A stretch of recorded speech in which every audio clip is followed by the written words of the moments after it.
জন্ম নিয়ে বাপের সঙ্গে পাঙ্গা নিতে হয় না। চটহাটে প্রতিবাদ সভা থেকে হুমায়ুন কবিরকে কটাক্ষ করে বললেন তৃণমূল কংগ্রেসের মাইনরিটি সেলের রাজ্য সভাপতি মোশাররফ হোসেন। কেন্দ্রীয় সরকারের দ্বিচারিতা, সাম্প্রদায়িক বিভাজন নীতি এবং এসআইআর এর নামে মানুষকে হয়রানির বিরুদ্ধে শিলিগুড়ি মহকুমা পরিষদের অন্তর্গত ফাঁসি দেওয়া ব্লকের চটহাটে প্রতিবাদ সভা করল তৃণমূল কংগ্রেস।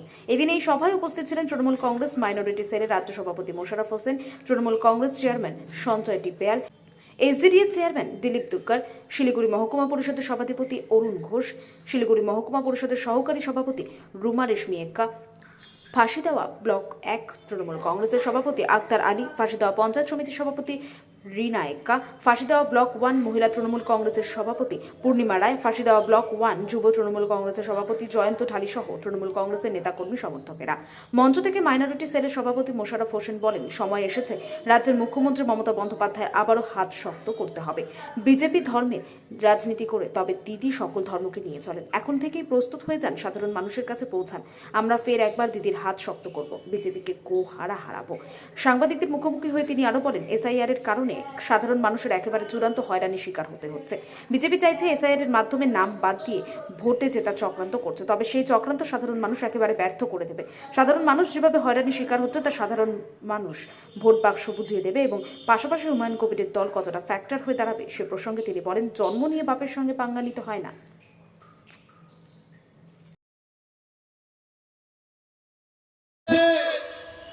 আগামীতে এই বিজেপি সরকার, এই দৈত্য দানবীয় জালেম সরকার নরেন্দ্র মোদীকে একেবারে উৎখাত করে বাড়ি ফিরতে হবে।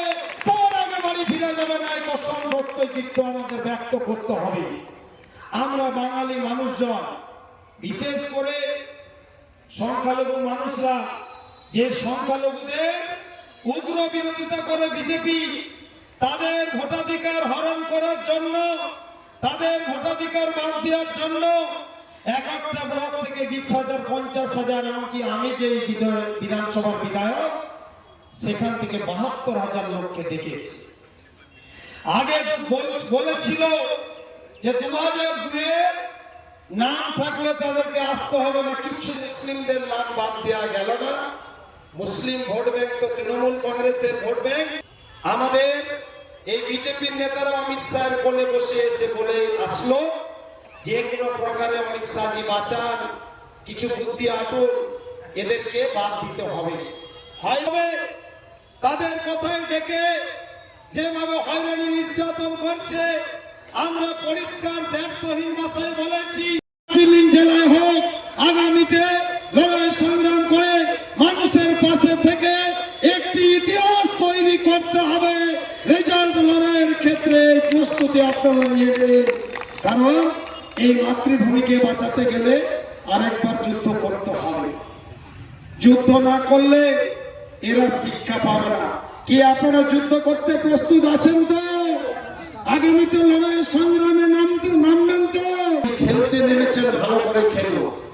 হিট উইকেট করে পালাতে দেওয়া যাবে না। আপনাদের আমরা ওয়াকওভারও চাইলে আসুন, আপনাদের বিদায় নেওয়ার পালা এসে গেছে। খুব শীঘ্রই ক্ষমতার বাতাস আপনাদের উল্টে যেতে চলেছে। আপনাদের এই দুনিয়া ছোট হয়ে এসেছে বিজেপি বন্ধুগণ। আপনাদেরকে আগামীতে মানুষ বিরোধী দলের তকমাও দেবে না। এই উত্তরবঙ্গে আগামীতে দেখার মতো চমৎকার প্রশংসনীয় রেজাল্ট হতে চলেছে। আপনারা কি আগামীতে এই জোরদার খেলার জন্য প্রস্তুত আছেন তো? আগামীতে জবরদস্ত খেলা হবে তো? দেখার মতো লড়াই হবে তো? প্রশংসনীয় খেলা হবে তো? সাম্প্রদায়িক বিজেপিকে উৎখাত করবেন তো? আপনাদের করার শপথ নিতে হবে, কারণ আমরা যেভাবে দেখলাম এই বিজেপি বৃহৎ PLA-2 দিয়ে ফর্ম ফিল আপ করা হলো। আমরা ভেবেছিলাম হয়তো 2-10 জনের হেয়ারিং আসবে।